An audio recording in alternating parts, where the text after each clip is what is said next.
So అందరికీ నమస్కారం. రాష్ట్ర ప్రభుత్వం ఈరోజు ప్రవేశపెట్టినటువంటి బడ్జెట్ ఎంతో ఆశగా ఎదురు చూస్తున్నటువంటి రైతులు, మహిళలు, నిరుద్యోగ యువత, రాష్ట్ర ప్రజలందరినీ కూడా తీవ్ర నిరాశపరిచింది. వాగ్దాన భంగంతోనే ప్రజాపాలన మొదలైంది. ఇవాళ దానికి బడ్జెట్ కూడా అద్దం పడతా ఉంది. మీరు చూశారు, ఈరోజు నిన్న కూడా మేము శాసనసభలో మాట్లాడాం. ప్రజాపాలన అనేటువంటిది అభాసు పాలైంది.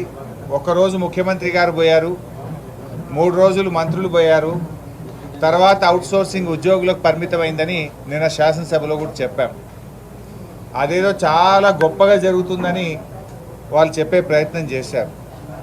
ఇలా మీరు కాంగ్రెస్ పార్టీ మేనిఫెస్టోలో చూస్తే, ఇది కాంగ్రెస్ పార్టీ మేనిఫెస్టో, ఇందులో చాలా స్పష్టంగా చెప్పారు ఏంటంటే, గత కాంగ్రెస్ ప్రభుత్వ హయాంలో మాదిరిగా ముఖ్యమంత్రి క్యాంపు కార్యాలయంలో ప్రతిరోజు ప్రజా దర్బార్ నిర్వహిస్తాం. అంటే సీఎం గారే స్వయంగా ప్రతిరోజు ప్రజా దర్బారు నిర్వహిస్తాం. కానీ జరిగింది ఏంది? ఒక రోజుకు మాత్రమే పరిమితం చేసి ప్రజా దర్బార్కు ఇప్పుడు గతంలో కలెక్టరేట్లలో తీసుకున్నటువంటి దరఖాస్తులకు దీనికి తేడా ఏమున్నది? అంటే వాగ్దాన భంగంతో ప్రజాపాలన ఎట్లా మొదలైందో ఇవాళ బడ్జెట్ కూడా అదే రకమైనటువంటి వాగ్దాన భంగాలతోనే మొదలైందని చెప్పొచ్చు.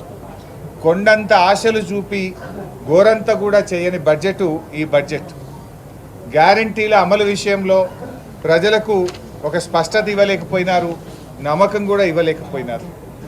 ముఖ్యంగా గౌరవ కేసీఆర్ గారు రైతును రాజు చేసేందుకు కేసీఆర్ గారు ప్రభుత్వం కష్టపడితే, కాంగ్రెస్ పార్టీ ఈ ప్రభుత్వం ప్రవేశపెట్టిన బడ్జెట్ అన్నదాతల్ని ఆగం చేసే విధంగా ఉన్నది.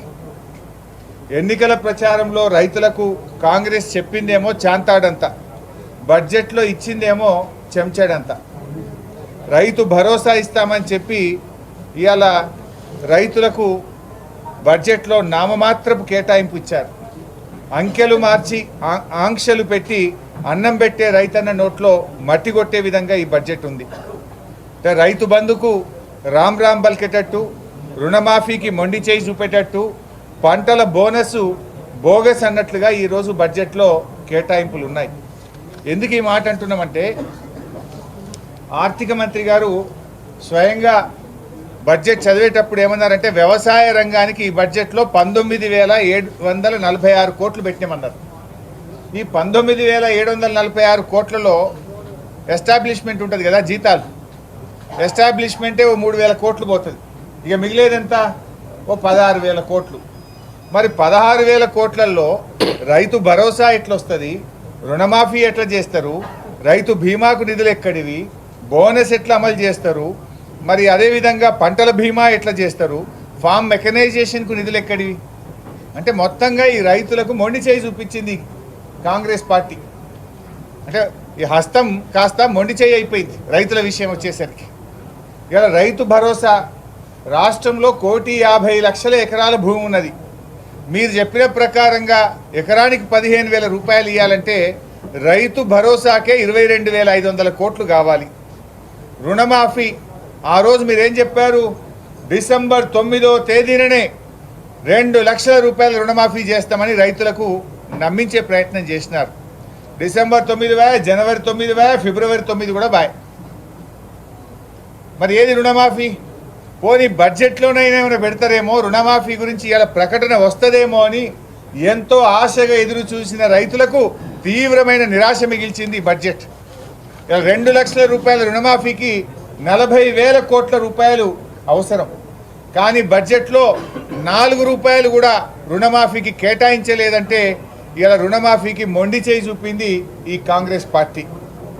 రైతు బీమా, మరి గతంలో మేము రాష్ట్రంలో రైతులందరికీ రైతు బీమా చేశాం. మీరు కౌలు రైతులకు కూడా రైతు బీమా చేస్తామన్నారు. మరి దాదాపు 2,000 కోట్ల రూపాయలు రైతు బీమాకి కావాలి. అదేవిధంగా బోనస్, ఒక వడ్లకే కాదు, మీరేం చెప్పినారు, మీ మేనిఫెస్టోలో స్పష్టంగా చెప్పినారు. ఇందులో వడ్లకు, మక్కలకు, కందికి, సోయాకు, జొన్నకు, ఈ పంటలన్నిటికీ మీరు కనీస మద్దతు ధరను ప్రకటించారు. మరి ఆ ప్రకారంగా బోనస్ ఇవ్వాలంటే 15,000 కోట్ల రూపాయలు పంటల బోనస్కే అవసరం. అంటే బోనస్ను బోగస్ చేసిండ్రు మీరు కాంగ్రెస్ పార్టీ.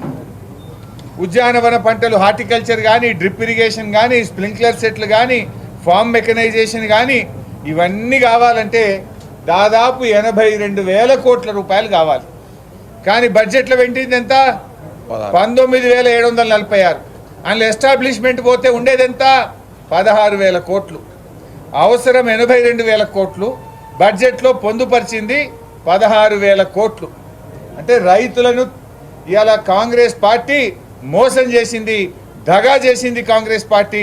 తప్పకుండా కాంగ్రెస్ పార్టీ రేపు రైతుల ఆగ్రహానికి గురిగాక తప్పదు.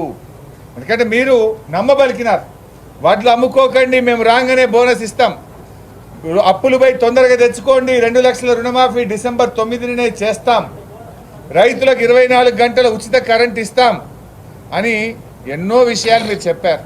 ఈ రాష్ట్రంలో ఇలా బడ్జెట్ బుక్లో కూడా ఇలా బాధ కలిగేది ఏంటంటే వీళ్ళు ఎన్నికల ప్రచారంలో అబద్ధాలు చెప్పారు, నిండు అసెంబ్లీలో కూడా అబద్ధాలు చెప్తున్నారు. ప్రజా పాలన విషయంలో అబద్ధం, 24 గంటల కరెంట్ ఇస్తున్నారనడం అబద్ధం. రాష్ట్రంలో ఎక్కడైనా రైతులకు 24 గంటల కరెంట్ వస్తుందా? I'm challenging this government. ఏ సబ్స్టేషన్కి పోదామో చెప్పండి, లాగ్ బుక్కులు చూద్దాం. మంత్రి గారు వస్తారా, ఉప ముఖ్యమంత్రి గారు వస్తారా, ముఖ్యమంత్రి గారు వస్తారా, రండి. ఎక్కడ కూడా 14-15 గంటలకు మించి కరెంటు రావడం లేదు. కానీ బడ్జెట్